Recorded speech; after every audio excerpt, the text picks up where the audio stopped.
오늘 우리에게 주시는 하나님의 말씀은 구약성경 여호수아서 3장 5절에서 13절까지의 말씀입니다. 구약성경 323면입니다. 여호수아서 3장 5절에서 13절까지의 말씀입니다. 우리 하나님의 말씀을 한 절씩 교독하도록 하시겠습니다. 여호수아가 또 백성에게 이르되 너희는 자신을 성결하게 하라. 여호와께서 내일 너희 가운데 기이한 일들을 행하시리라.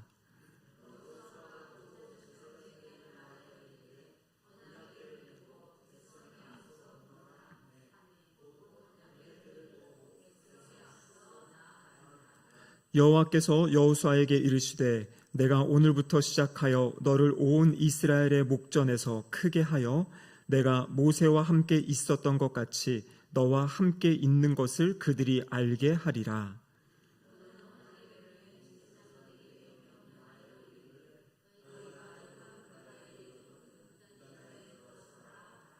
여호수아가 이스라엘 자손에게 이르되 이리 와서 너희의 하나님 여호와의 말씀을 들으라 하고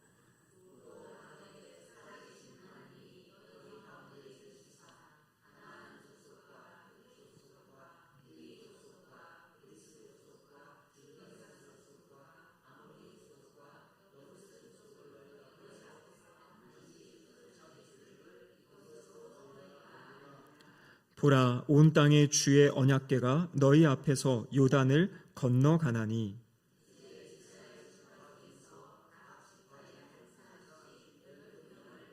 함께 읽겠습니다. 온 땅의 주 여호와의 궤를 맨 제사장들의 발바닥이 요단물을 밟고 멈추면 요단물 곧 위에서부터 흘러내리던 물이 끊어지고 한 곳에 쌓여 서리라. 이는 하나님의 말씀입니다. 아멘. 함께 기도하시겠습니다. 사랑하는 하나님 아버지, 감사드립니다. 이 저녁에 주님 앞에 나와 또 예배드릴 수 있는 은혜 주심에 감사드립니다. 세상을 향하였던 시선이 다시 한번 주님을 바라볼 수 있도록 인도하시고 또 주님의 말씀에 귀 기울이는 은혜의 시간 되게 하여 주시옵소서. 성령 하나님께서 친히 임재하여 주셔서 각 심령에게 또 말씀이 들려지게 하시고 깨닫게 하시고 또 말씀에 순종하며 살아가는 믿음의 역사가 있는 시간이 되게 하여 주시옵소서. 설교자 입술을 주장하시사 하나님의 말씀이 온전히 선포되도록 역사하여 주시옵소서. 예수님의 이름으로 기도드립니다. 아멘. 한 주간 잘 지내셨습니까? 지금 또 비가 막 오나요? 하루 종일 왔다 갔다 오락가락 하는데 건강관리 잘 하시고 또 안전에 유의하시면 좋겠습니다. 저는 아침에 출근하다가 이 언덕길에서 걸어 내려가는데요, 약간 방지턱 같은 거 있지 않습니까? 거기 봤을 때 좀 미끄러워 보인다 하는데 딱 봤는 순간 완전히 넘어질 뻔하고 다행히 다치진 않았는데 그래서 참 위험하더라고요. 이렇게 그런 길들이. 그래서 비 올 때 조심히 다니셔야겠습니다. 우리가 지금 이제 이 가스펠 프로젝트라는 책을 가지고 계속 수요일마다 보고 있는데 벌써 이제 3권을 들어갔습니다. 이 책은 창세기부터 요한계시록까지. 그래서 지금 우리가 오늘이 7월이니까 7개월 동안 봤는데 앞으로 한 2년 6개월 남았습니다. 3년 과정인데요. 그래서 창세기부터 계시록까지 쭉 이제 거쳐갑니다. 그래서 지난 시간까지 본 내용이 이제 민수기 내용이었고요. 오늘부터 이제 오늘이 이제 여호수아죠. 여호수아서 말씀을 보게 되고 신명기는 보니까 2권 마지막에 우리 박승희 전사님이 그때 이제 복에 대한 복과 저주에 대한 내용을 설교해 주셨는데요. 그래서 지금 이제 흐름이 창세기로부터 성경의 흐름대로 쭉 진행되어져 가고 있습니다. 지금 여호수아서 오늘의 핵심은 무엇이냐면 바로 여호수아와 이 출애굽 2세대가 요단강을 건너가는 이야기, 모압 평지에서 요단강을 건너가는 그것이 이제 핵심인데요. 한번 민수기 내용부터 간단하게 정리하고 오늘 내용을 함께 나눠보도록 하겠습니다. 우리 첫 번째로 이제 민수기 PPT 한번 보여주시면, 민수기 이렇게 보시면 기억나십니까? 작년에 저희가 구약의 파노라마 할 때 봤던 그런 그림인데요. 저기 아래 보면은 이제 시내산이 있고 그 위에 가데스 바네아가 있고 모압 평지가 있습니다. 근데 민수기 하면 요 세 지명 아래서 일어난 일이에요. 그러니까 민수기의 시작이 바로 1장, 그 다음 그림 한번 PPT 한번 보여주시겠습니까? 한번 눌러주세요. 자, 민수기 1장에서 10장까지 내용이 뭐냐면 시내산에 머물러 있을 때 이야기고요. 그리고 13장에서 19장은 가데스 바네아에 있을 때 있었던 사건, 그리고 22장에서 36장은 모압 형제에서 있었던 사건입니다. 그럼 그 중간 한 번 더 눌러주시면 중간에 있었던 일들은 어떤 이야기냐면 옮겨가는 거예요. 이제 11장에서 12장까지는 시내산에서 가데스 바네아까지 가는 길, 그리고 가데스 바네아에서 또 모압 평지까지 가는 길, 요 사이에 있었던 일. 그래서 민수기는 요 세 지명, 시내산, 가데스 바네아, 그리고 이제 모압 평지. 근데 인구조사, 민수기라는 게 이제 인구조사, 백성의 수를 세는 거죠. 근데 백성의 수를 셀 때 보면 1장과 2장에서 백성의 수를 한번 세고, 그리고 26장에 모압 평지에 가서 백성의 숫자를 한 번 더 이제 세게 됩니다. 그래서 두 번의 인구조사가 있었던 책, 그것이 바로 이제 민수기의 내용인데요. 1차 인구조사 때가 60만 3,550명. 근데 이 숫자는 뭐냐면 20살 이상의 전쟁에 나갈 만한 남자들, 그 숫자가 약 60만 3천 명 정도가 됐던 것이에요. 그리고 2차 인구조사 때에는 60만 1,730명인데요. 이 사이에는 약 40년간의 차이가 있는 거죠. 그래서 1차 인구조사 때는 애굽에서 출애굽한 이스라엘 백성들의 숫자인 거고, 그리고 2차 인구조사는 광야에서 출애굽 1세대는 이제 다 죽지요. 다 죽고 이제 출애굽 2세대, 그러니까 그 당시에 이 중요한 사건이 바로 지난 시간에 봤던 가데스 바네아, 지지난주에 봤던 사건이죠. 가데스 바네아에서 정탐 구문했던 사건, 그 사건 때문에 출애굽 1세대는 이제 들어가지 못하고 40년 동안 이제 방황하게 되는, 그리고 이제 2차 인구조사 때에는 출애굽 2세대의 인구가 남아 있는 것입니다. 그래서 이 숫자를 보면요, 약 한 1,800명 정도가 이제 좀 줄기는 했는데, 그래도 여러분 광야 40년 동안 1,800명밖에 줄지 않았다라는 것은 하나님께서 이 백성들을 먹이시고 입히시고 보호해 주신 그런 은혜의 역사들을 이제 보여주게 되는 겁니다. 그래서 이 인원들, 이제 약 60만 1,730명의 어떤 장정들, 이 사람들이 지금 이제 이 모압 평지에 있는 상황입니다. 자, 그 다음에 PPT 한번 보여주시면, 그 모압 평지에서 처음에 무엇을 하게 되는가? 하나님께서 모세를 통해서 그 출애굽기 20장부터 24장까지 주셨던 그 율법의 말씀을 다시 이스라엘 백성들에게 이제 설교를 하게 하세요. 그 내용이 뭐냐면 신명기의 내용입니다. 그래서 민수기에서 모압 평지에 도착하고 그곳에서 약 2달간 머물게 되는데요. 여기서 이 신명기의 신자는 거듭 신자라 그랬죠. 다시 이야기하는 것. 우리가 이야기할 때 당부한다 할 때 쓴 단어가 바로 이 신자입니다. 그래서 이미 40년 전에 출애굽 1세대에게 말씀하셨던 그 내용을 이제 출애굽 2세대에게 다시 한번 그 내용을 전하는 것입니다. 근데 그대로는 아니고요. 40년 동안에 있었던 하나님의 역사들의 이야기도 같이 이야기하면서, 그래서 이 신명기는 이 모세의 세 편의 설교로 구성된 것이 바로 신명기의 내용이에요. 그리고 마지막에 이제 모세는 저 느보산에 비스가 봉우리, 저기서 이제 마지막으로 그 약속의 땅인 이스라엘 땅은 바라보고 이제 거기서 이제 모세는 생을 마감하게 되는. 그래서 모세가 생을 마감한 다음에 이제 등장하는 사람이 누굽니까? 바로 여호수아에게 하나님께서 그 대를 잇게 하는 후계자로 이제 여호수아를 이제 세우시게 되는 거죠. 그래서 오늘 이 이야기는 이제 여호수아를 통해서 하나님이 말씀하신, 약속하신 드디어 그 가나안 땅에 들어가서 가나안 땅을 정복하고 정착하는 이야기, 그것이 바로 이제 여호수아서의 이야기고요. 오늘 하고 앞으로 한 3번 정도 더 이제 여호수아서의 말씀을 우리가 함께 살펴보도록 하겠습니다. 오늘 첫 번째 제지의 내용은 무엇이냐면, 하나님은 우리보다 앞서서 친히 행하신다. 하나님은 우리보다 앞서서 친히 행하신다라는 것이에요.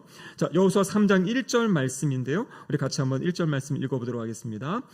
또 여호수아가 아침에 일찍이 일어나서 그와 모든 이스라엘 자손들과 더불어 시딤에서 떠나 요단에 이르러 건너가기 전에 거기서 유숙하니라. 그러면 오늘 좀 이 본문 아까 이야기처럼 전체 흐름은 이제 요단강 건너가는 이야기인데, 이제 준비 과정을 지금 이야기하고 있습니다. 근데 여기 보면요, 여호수아가 아침에 일찍 일어났다 이렇게 되어 있는데요. 한 성경학자는 이 아침에 일찍 일어났다, 요걸 아주 이제 중심을 가지고 여호수아서의 여러 부분들을 이렇게 살펴본 그런 연구의 기록이 있습니다. 무슨 얘기냐면요, 지금 이 요단강을 건너가기 직전에 아침에 일찍 일어나서 어떤 일을 합니다. 그런데 여호수아서 6장에 가면요, 여리고 성을 무너뜨릴 때 그때도 보면 여호수아가 아침에 일찍 일어나서 일을 행하는 것을 보게 돼요. 그리고 이 여리고 성을 무너뜨린 다음에 아간이라는 사람, 아주 간사한 사람이라겠죠. 그 사람이 이제 물건을 훔치지 않습니까? 그때 하나님이 이스라엘 백성들을 모아놓고 지파를 이렇게 불러내는 장면들이 있어요. 그래서 제비 뽑아가지고 어느 지파냐, 어느 가문이냐, 누구냐를 찾아내는데, 그 사건도 보면요, 여호수아서 7장에 보면 아침에 일찍 일어나가지고 여호수아가 일을 시작하는 것을 보게 됩니다. 그리고 우리가 잘 알고 있는 여리고성 이후에 무너뜨린 성이 어떤 성이죠? 여리고성 이후에 아이성. 그래서 여리고성 무너뜨린 다음에 저 성은 아이들만 있나 보다 쉽게 생각하고 갔다가 지지 않습니까? 근데 여러분, 이 아이성을 최종 정복할 때도 보면은 여호수아가 아침에 일찍 일어나서 이 사건들을 행하는 것을 보게 됩니다. 그래서 그 성경학자분은요, 이 여호수아의 삶을 보면 아침에 일찍 일어나서부터 시작하는, 특별히 아침에 일찍 일어나서 무엇을 했을까? 아마도 하나님과의 만남의 시간, 이 말씀의 묵상의 시간을 갖지 않았을까? 무엇보다도 하나님의 이 지시를 받는 시간이 이 아침 시간이었을 것이다. 이렇게 이제 추측하면서 또 글을 써놓은 것을 읽어보았습니다. 여러분, 이것은 여호수아만이 아니죠. 우리가 잘 알고 있는 구약에서 가장 하나님과 가깝다, 하나님이 내 마음에 합한 사람이다, 다윗 때문에 하나님이 이 벌레를 쓰는 것도 유보하시는 아주 놀라운 사건이 있지 않습니까? 여러분, 다윗의 생애를 보면은요, 다윗은 언제나 새벽을 깨우는 사람이었습니다. 그래서 우리가 잘 알고 있는 시편 57편 8절에 보면 내 영광아 깰지어다, 비파야 수금아 깰지어다, 내가 새벽을 깨우리로다. 시편 5편 3절에 보면요, 여호와여 아침에 주께서 나의 소리를 들으시리니 내가 아침에 내가 주께 기도하고 바라리이다. 그것도 다윗의 고백이거든요. 다윗은 아침에 일어나서 하나님께 기도했습니다. 시편 143편 8절에 보면요, 아침에 나로 하여금 주의 인자한 말씀을 듣게 하소서. 다윗의 고백이에요. 다윗은 아침에 일어나서 하나님의 말씀을 듣고요, 하나님께 기도함으로 그 하루의 삶을 시작했던 모습을 보여주고 있습니다. 신약으로 넘어오면요, 예수님 너무나 잘 알고 있죠. 새벽 아직도 밝기 전에 예수께서 일어나 나가 한적한 곳으로 가사 거기서 기도하시더니. 예수님이 하셨던 수많은 일 가운데 성경이 기록을 남기신 거예요. 예수님이 새벽에 나가서 주님과의 만남의 시간을 갖고 그 하루를 시작하신 장면 기록하고 있는 것입니다. 그럼 우리 한국교회의 아주 독특한 특징, 그것이 중에 하나가 무엇입니까? 새벽 기도회. 그래서 어떤 분은 그래요. 새벽 기도회만 없으면 나도 참 신나게 목회하겠다, 이런 분들이 계시는데요. 목사님들도 사실 새벽 기도는 쉽진 않습니다. 새벽을 깨운다는 게 쉽진 않은데요. 근데 여러분, 중요한 것은요, 어떤 분들은 그래요. 그래서 한국교회가 시작한 게 새벽 기도회다. 어떤 분은 이제 더 올라가서 이제 예수님이 시작하셨다 하는데요. 근데 교회 역사를 보면은요, 사실 우리 장로교를 시작한 이 종교개혁자 칼빈, 이분이 제네바에서 목회를 하고 제네바에서 사역을 할 때 이 새벽 기도회를 했어요. 제네바에 교회가 몇 개 있었는데요. 그 당시에 이 마들렌 예배당에서는 월요일부터 토요일까지 매일 새벽 6시에 이 예배가 진행이 됐고요. 또 생피에르 예배당에서는 새벽 4시와 5시에 월수금 일주일에 3번. 근데 이 칼빈 목사님이 왜 새벽 기도를 시작했냐면 목적이 있었습니다. 하루의 일을 시작하는 그 집에 이제 하인들 있지 않습니까? 하인들이 하나님의 은혜를 받고 하루를 살 수 있도록 새벽 예배를 열어가지고 그곳에 와서 함께 예배드리고 하루를 시작할 수 있도록. 그래서 목적은 무엇이었냐면 하루의 시작을 하나님과 말씀과 기도로 시작한다. 이것이 이제 이 종교학자 칼빈 목사님도 이렇게 새벽 기도를 시작했던 그런 역사가 책에도 이제 기록되어져 있습니다. 여러분, 아침을 어떻게 시작하고 계십니까? 하루의 삶을 어떻게 시작하고 계십니까? 우리의 삶을 돌아보면 좋겠습니다. 핵심은 그것이에요. 우리 교회는 보니까 이제 멀리 사시는 분들이 많으셔서 직접 나오실 수는 없지만, 나오실 수 없다면 집에서 일어나셔가지고 음원을 들으시고 아니면 또 큐티를 하시고 사실 이 큐티 운동이 시작된 것은 이 유럽 쪽에서입니다. 유럽은 우리처럼 새벽에 막 모이고 하는 것이 지금 좀 쉽지 않은 것 같아요. 그래서 경건한 성도들은 아침에 일어나서 말씀을 읽고 말씀을 묵상하고 자신의 삶을 시작하는 이제 그러한 좋은 것이 이제 우리 한국에도 이제 들어오게 된 것이죠. 그래서 중요한 것은 말씀과 기도로 하루를 시작하는 삶. 이 요단강 건너기 전에 여호수아의 그런 모습이다라는 것입니다. 자, 그리고 이제 관리들이 여호수아의 말을 사람들에게 전하는데요. 어떤 내용이냐면 4절 말씀해 보시면 이렇게 기록되어 있죠. 같이 한번 읽어보겠습니다. 그러나 너희와 그 사이가 2000 규빗쯤 되게 하고 그것에 가까이는 하지 말라. 그리하면 너희가 행할 길을 알리니 너희가 이전에 이 길을 지나보지 못하였음이니라 하니라. 자, 이게 무슨 말이냐면요, 이제 요단강을 건너는 그 과정 가운데 먼저 제사장들에게 여호와의 언약궤를 메고 그리고 이제 그 제사장이 앞서가라고 이야기를 한 것이에요. 근데 그 백성들과 제사장과의 거리가 어떻게 하라고 이야기합니까? 약 2000 규빗쯤 되게 하라. 한 규빗을 한 50cm로 잡으면 거의 한 1km 정도 되는 그 거리를 두라고 이야기하고 있어요. 이유는 두 가지입니다. 첫 번째는 하나님의 그 거룩하신 하나님의 임재 앞에 너무 가까이 가지 못하도록 거리를 둔 것이 있고, 또 이렇게 멀리서 갈 때 언약궤가 앞서가는 것을 보게 하기 위한 어떤 그러한 이유였을 것이다, 이렇게 이야기를 하는 것입니다. 그러면서 뭐라고 이야기하냐면 이 길은 너희가 지나보지 못했다. 가보지 못한 그 길을 이 언약궤가 먼저 앞서가면서 그 길을 이제 인도하겠다라고 하나님께서 말씀해 주시는 겁니다. 여호수아서 3장과 4장에만 이 언약궤라는 단어가 17번이 등장합니다. 언약궤. 그럼 그림 한번 보여주시겠습니까? 우리 지난번에 봤던 그림이지만 그렇게 크지 않아요. 옆에 여기 서 계신 분 보면 서 계신 분이 이렇게 고개를 숙이고 있는데 언약궤 높이가 그 정도고요. 언약궤 자체는 사실 허리 정도밖에 오지 않는 그런 작은, 어떻게 보면 그런 궤입니다. 근데 저 안에 무엇이 있습니까? 대표적으로 바로 10계명의 두 돌판. 그렇기 때문에 그것이 언약의 말씀이기 때문에 언약궤라고도 하고 증거궤라고도 하고 법궤라고 성경에는 다양한 그런 표현들로 나타나고 있죠. 여러분, 이 언약궤 증거궤의 핵심은 무엇이냐면요, 바로 이것은 하나님의 임재를 상징하는 것이에요. 그러니까 언약궤를 메고 언약궤가 먼저 가고 그 뒤를 따라가라는 것은 무엇이냐면 하나님께서 내가 앞서 가겠다, 너희들은 내가 가는 이 길을 따라와라 라는 그러한 메시지이고 사인이다라는 것이죠.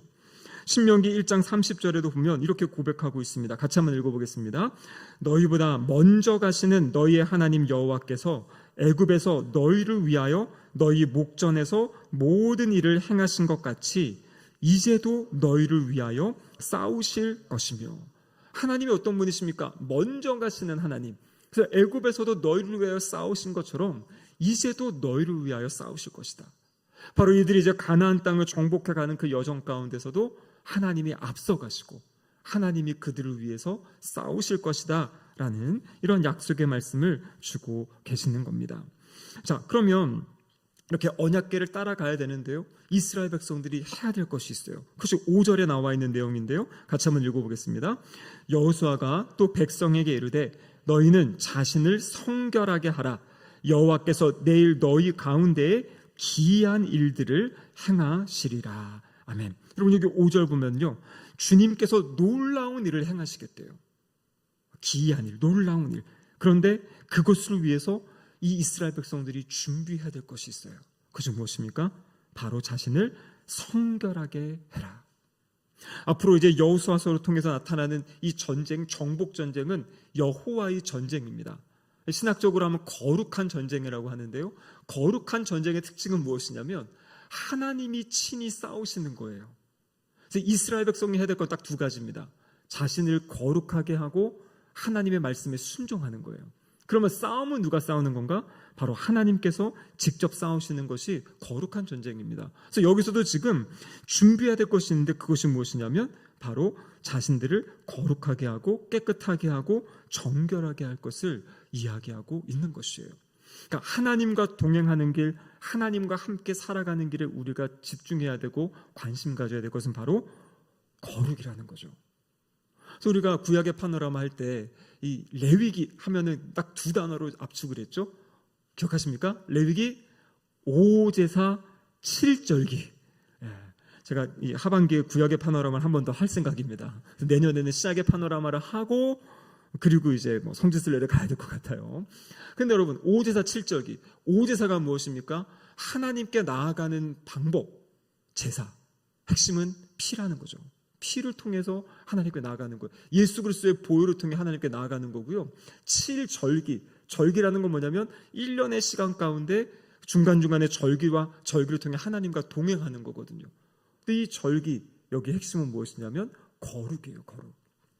그러니까 하나님 예배는 하나님 예수님의 보혈로 나아가는 거고요. 우리의 삶이 주님과 동행하는 삶의 핵심은 바로 이 거룩에 있다라는 겁니다. 근데 디모데전서 4장 5절에 보면 우리를 향해 뭐라고 말씀하시냐면 하나님의 말씀과 기도로 거룩하여진다. 그렇게 이야기하고 있어요. 디모데후서 2장에 보면 큰 집에는 금그릇도 있고 은그릇도 있고 나무그릇, 질그릇 다 있는데 하나님은 어떤 그릇을 쓰십니까? 깨끗한 그릇을 쓰신다 그랬죠. 거룩한 그릇, 자신을 성별하는, 자신을 구별하는, 세상으로부터, 죄로부터, 악으로부터 자신을 지키는 사람, 그 사람을 하나님이 사용하신다라고 말씀하시고요. 지금 이스라엘 백성들에게, 요단강을 앞두고 있는 이들에게 하나님이 요구하시는 것은 거룩함, 성결함을 취할 것을 이야기하고 있습니다.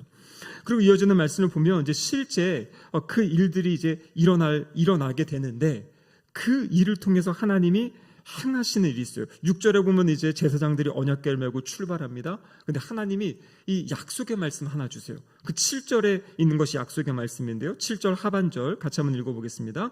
내가 모세와 함께 있었던 것 같이 너와 함께 있을 것을 그들이 알게 하리라. 그러니까 이 요단강을 건너는 사건, 이 사건을 통해 하나님이 아주 기이한 일, 놀라운 일을 일으키실 것이다 라고 하셨는데요. 거기에서 이제 중요한 목적 가운데 하나가 무엇이냐면 하나님께서 모세와 함께 하셨던 것처럼 여호수아와도 함께 하신다라는 어떤 그러한 사람들에게 사인을 보여주시는 사건이 바로 이 요단강을 건너가는 사건이다, 이렇게 이야기하고 있는 것입니다. 여러분, 이 모세가 이스라엘 백성들 앞에 섰을 때 많은 사람들이 모세를 의심하지 않았습니까?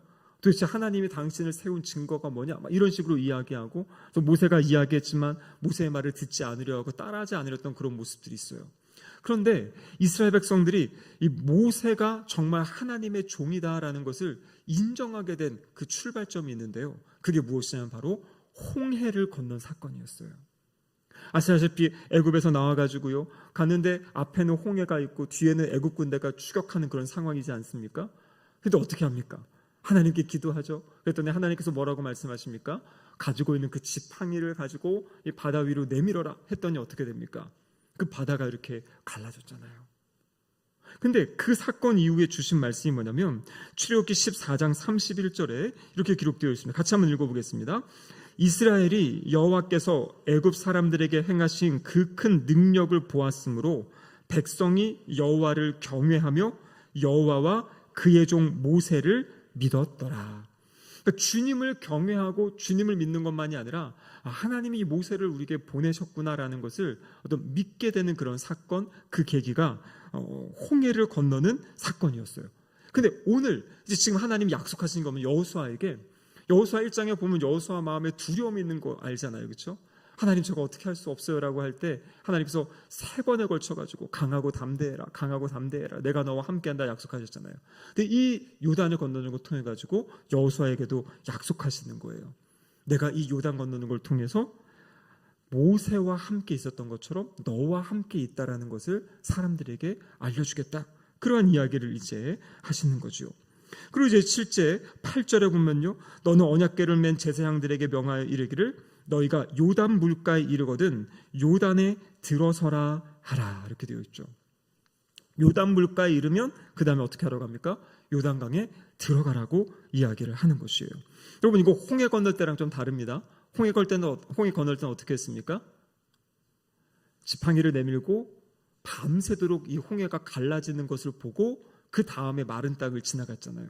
근데 지금 요단강 건너는 장면은 무엇이냐면 지금 강물이 흐르고 있는데 먼저 들어가라는 거예요. 발을 내밀라는 겁니다. 넘실거리는 그곳을 먼저 들어가라. 어떻게 보면 지금 이 출애굽 2세대에게 있어서는 더 큰 어떤 믿음의 그런 도전을 지금 하나님께서 이야기하고 계시는 거지요. 자, 그리고 이어지는 10절에 보면 이렇게 되어 있죠. 또 말하되 살아계신 하나님이 너희 가운데 계시사 가나안 족속과 헷 족속과 히위 족속과 브리스 족속과 기르가스 족속과 아모리 족속과 여부스 족속을 너희 앞에서 반드시 쫓아내실 줄을 이것으로써 너희가 알리라, 이렇게 되어 있어요. 그러니까 지금 요단강 건너 사건은요, 아까 앞에서 여호수아에게 하나님이 모세와 함께 하셨던 것처럼 너와도 함께 한다는 것을 가르쳐 주신 사건이 바로 이 요단강 건너 사건이고요. 지금 여기 10절에 나오는 것은 무엇입니까? 이것으로 너희가 알리라. 여기 말하는 이것이 바로 요단강을 건너는 사건이에요. 근데 그것을 통해서 무엇을 안다라는 것입니까? 하나님께서 여기 나와 있는 이 족속들을 너희 앞에서 반드시 쫓아내 주실 것이다. 그러니까 하나님이 가나안 땅을 주시겠다고 약속하셨는데요, 이스라엘 백성들이 전쟁에서 싸워서 정복해야 되는 땅이죠. 근데 그 땅을 하나님이 친히 싸우시고 그 땅의 백성들을 쫓아내시고 그 땅을 주실 것이다라는 그 약속, 그것을 무엇을 통해서 확인하라는 것이냐면 이 요단강을 건너가는 사건을 경험하고, 하나님이 이 강을 열어주셨기 때문에 우리에게 약속하신 이 가나안 땅도 하나님이 직접 싸워주실 것이고 우리에게 주실 것이다라는 그것을 너희가 알게 될 것이다라고 이야기하고 있는 것이에요. 그래서 하나님께서는요, 말씀해 주시고 어떤 이런 사건을 통해서 또 확증해 주시고, 그래서 그 믿음의 길, 가나안 정복의 믿음의 길을 걸어갈 수 있도록 이렇게 힘을 주시는 분이 우리 하나님이십니다. 그러면서 11절에 보니까 보라, 온 땅의 주의 언약궤가 너희 앞에서 요단을 건너갈 것이다. 앞서가시는 하나님. 여러분, 하나님이 앞서가시면 우리는 뭐 하면 됩니까? 따라가면 되죠. 따라가면 됩니다. 그래서 우리가 매일 하나님의 말씀을 읽고 묵상하고 새벽 기도를 드리고 한다는 것의 중심에는 무엇이 있냐면 하나님의 인도하심을 받는 삶을 살아가는 것이에요. 이들이 요단강을 건너가는 것, 그리고 또 이스라엘과 싸우는 것, 가보지 못한 길을 간 거거든요. 근데 그때 여호와의 언약궤가 인도해 주시겠다. 그러니까 하나님이 우리를 하나님의 말씀으로 우리가 가보지 않은 우리의 삶의 여정들을 한 걸음 한 걸음 인도하시겠다고 말씀하고 계시는 거죠. 그래서 우리는 앞서가시는 예수님을 이 말씀 묵상과 또 기도를 통해서 끊임없이 따라가시는 그러한 삶을 살아가시기를 축복합니다. 자, 그리고 이제 두 번째로 하나님은요, 우리에게 이제 믿음의 순종을 요구하세요. 하나님은 앞서 가시고요, 우리에게 말씀하시는 것은 믿음으로 따라와라, 이렇게 이제 말씀하시는 거죠. 그래서 이제 14절에 보면요, 제사장이 언약궤를 메고 백성이 앞에 나아가고요, 15절에 가면 실제 제사장들이 물에다가 발을 담그는 순간 하나님의 역사가 일어나는 겁니다. 그 역사 일어나는 장면이 16절에 나와 있는 내용인데요, 거기 보면 이렇게 되어 있죠. 곧 위에서부터 흘러내리던 물이 그쳐서 사르단에 가까운 매우 멀리 있는 아담 성읍 변두리에 일어나 한 곳에 쌓이고 아라바의 바다 여매로 향하여 흘러가는 물은 온전히 끊어짐에 백성이 여리고 앞으로 바로 건널세, 이렇게 되어 있습니다. 그럼 요단강이요, 이제 갈릴리 바다에서부터 사해까지, 그 사해가 요단강인데요, 이 직선거리로 하면 한 100km 정도 된다 그래요. 근데 이게 이제 꾸불꾸불 흐르기 때문에 약 300km 정도에 흘러가는 것이 요단강인데, 근데 이 강이 평소에는 약 1m에서 3m 정도의 수심, 그리고 폭을 봐도 약 30m 정도. 근데 아마 내년에 성지순례 가서 보시면 실망하실 겁니다. 요단강이 아주 좁아요. 바로 저 앞에 보이는 강. 그래서 이 강을 건너갔다고 할 수 있는데, 이 상황은 지금으로부터 2500년 전입니다. 그 당시 상황과 이제 이 강의 어떤 것이 많이 변화가 있는데요. 근데 성경학자들에 의하면 지금 이 요단을 건너는 시기가 3장 15절에 보면 곡식 거두는 시기다. 4장 19절에 보면 1월 10일입니다. 달력도 나와 있어요. 근데 이게 오늘날로 하면 3월에서 4월경이고요. 헐몬산에 물이 눈이 녹고 우기철이어가지고 비가 많이 와서 아주 강물이 불어나 있는, 그리고 이 폭도 아주 길어진 이제 그러한 이제 상황이다라고 이제 성경학자들은 이야기를 합니다. 근데 중요한 것은요, 이들이 이 물을 강에다가 발을 딱 디뎠을 때 여기 어떤 일이 일어났다 그래요? 흘러내리던 물이 그쳐서 아담 성읍 변두리에 일어나 한 곳에 쌓였다, 이렇게 지금 표현을 하고 있거든요. 이게 무슨 말이냐면 실감나게 이야기하면 흘러내리던 물이요 역류하는 겁니다. 역류. 그러니까 지금 이들이 발을 뒀던 곳과 이 아담 성읍까지의 거리가 약 29km 정도 돼요. 그러니까 흘러내리던 물이 그냥 이 홍해처럼 벽을 만든 게 아니라요. 뒤로 역류해 가가지고 아담 성읍 변두리에 쌓였다 그래요. 세번역 성경을 보면은 이게 이제 뚝을 이루는 어떤 그런 모습을 지금 이야기하고 있거든요. 물이 우뚝 일어서서 둑을 이루었다. 공동 번역에는 또 그렇게 번역하고 있고요. 그러니까 이거는 홍해 사건에 비할 만한 아주 놀라운 사건이었던 것입니다. 흘러내리던 물이 위로 역류해 가서 멈추고, 그리고 아래로 내려가더니 멈추고, 그리고 홍해에서 보였던 것처럼 바로 마른 땅을 건너가게 하시는 그 하나님의 역사. 그것이 바로 이 출애굽 2세대가 경험한 요단강을 건너는 사건입니다. 근데 그 출발은 무엇이냐면 하나님 말씀에 순종해서 이들이 흐르는 물에 발을 내디딘 거죠. 그랬을 때 하나님께서 그 강을 이렇게 여시는, 그렇죠? 건너갈 수 있게 길을 여시는 이제 그러한 놀라운 은혜의 역사. 여러분들, 이 요단강이 나중에 신약에 오면 또 어떤 일이 있습니까? 바로 예수님이 세례 받으신 그곳이잖아요. 여러분, 예수님 세례 받으실 때 어떤 일이 일어났습니까? 강이 열린 게 아니라 하늘이 열렸잖아요. 하늘이 열린 사건. 그러니까 요단강은 이제 열리는 사건, 새로운 시작입니다. 요단강을 건너가는 것부터 해서 이 가나안 땅 정복이 시작되고요. 이 하늘이 열리는 그 순간부터 이제 우리 주님이 공생애를 또 시작하시지 않습니까? 그래서 이 요단강이 또 그런 의미, 그러니까 순종할 때 하나님이 역사하신 어떤 모습들을 보여줍니다. 그래서 특별히 여호수아서 3장과 4장은 주님이 명령하시고 그리고 백성들이 순종하고 역사가 일어나는 장면을 보여줘요. 그래서 정리해놓은 표가 하나 있는데요. 한번 보여주시죠. 여호수아 3장과 4장, 그 뒤에 그냥 넘어가시면 될 것 같습니다. 3장과 4장, 한 번 더 눌러주세요. 한 번 더, 몇 번 눌러주시면, 한 두 번, 또 누르고 또 누르고, 한 번 더, 됐습니다. 이거 뭐냐면요, 3장 7절에서는 하나님께서 여호수아에게 말씀하시고 여호수아가 백성들에게 이야기하는 거예요. 그래서 결과가 뭐였냐면 언약궤를 따라서 이제 장막을 떠나고 출발하는 장면이고요. 여호수아 4장에 보면 하나님께서 여호수아에게 말씀하시고 여호수아가 이스라엘의 12명 대표에게 이야기하고, 그리고 제사장이 있던 그 곳에 가서 돌을 가져오라는 그런 명령을 하는 뒤 돌을 가져오는 그 일에 순종하게 됩니다. 그리고 4장 15절 이쪽에 가면요, 하나님께서 여호수아에게 말씀하시고 여호수아가 제사장에게 이야기해가지고 이제 요단강에서 올라와라.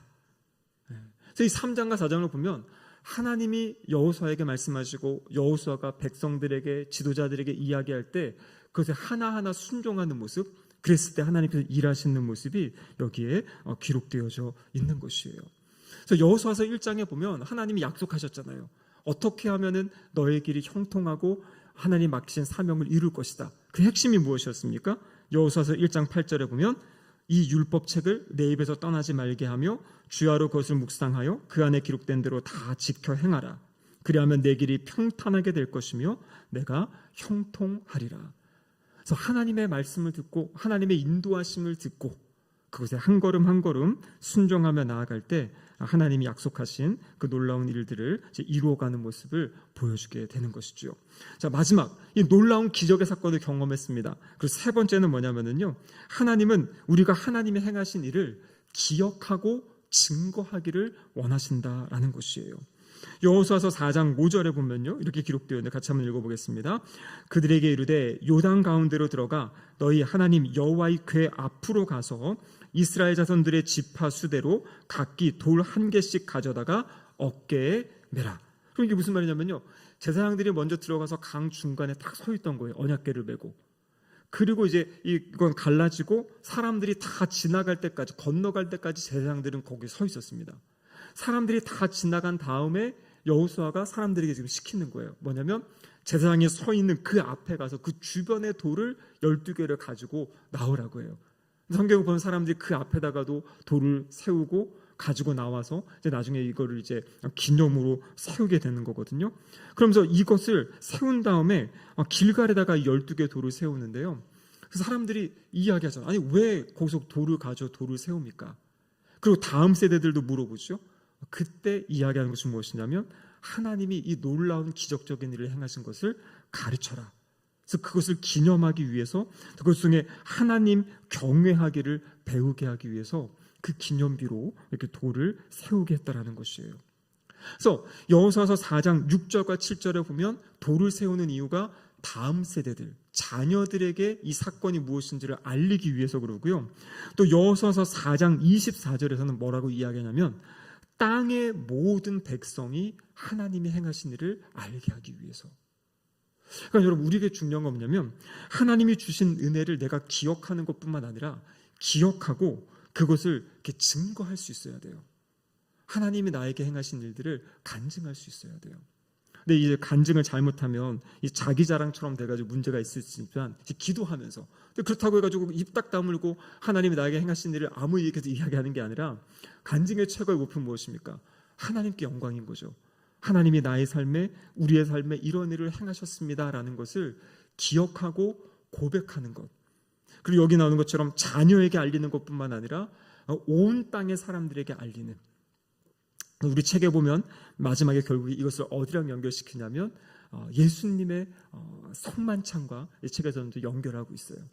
그래서 주님께서 이 성찬식을 제정해 주신 이유가 바로 예수님의 그 십자가, 그리고 부활하심, 그것을 통해 우리를 구원하신 그 놀라운 구원의 사건을 바로 성만찬을 통해서 또 계속 기억하고 또 기념하기도 하고, 또 성만찬은 그것만이 아니라 실제 영적으로 주님이 임재하시는 어떤 그런 놀라운 사건들을 이제 경험하게 하시는 거죠. 그럼 말씀을 마무리하겠습니다.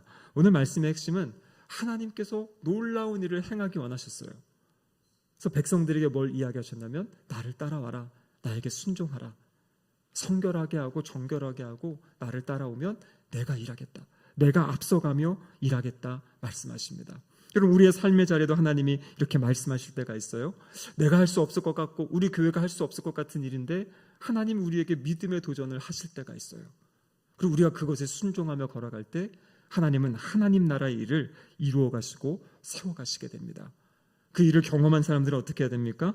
끊임없이 그 은혜를 고백하고 그 은혜를 나누고 그것 통해 하나님을 찬양하는 그러한 삶 살아가는 것. 그래서 앞서가시는 우리 주님을 따라가는 우리 모든 신길동교 성도님들 되시기를 주님의 이름으로 축복합니다.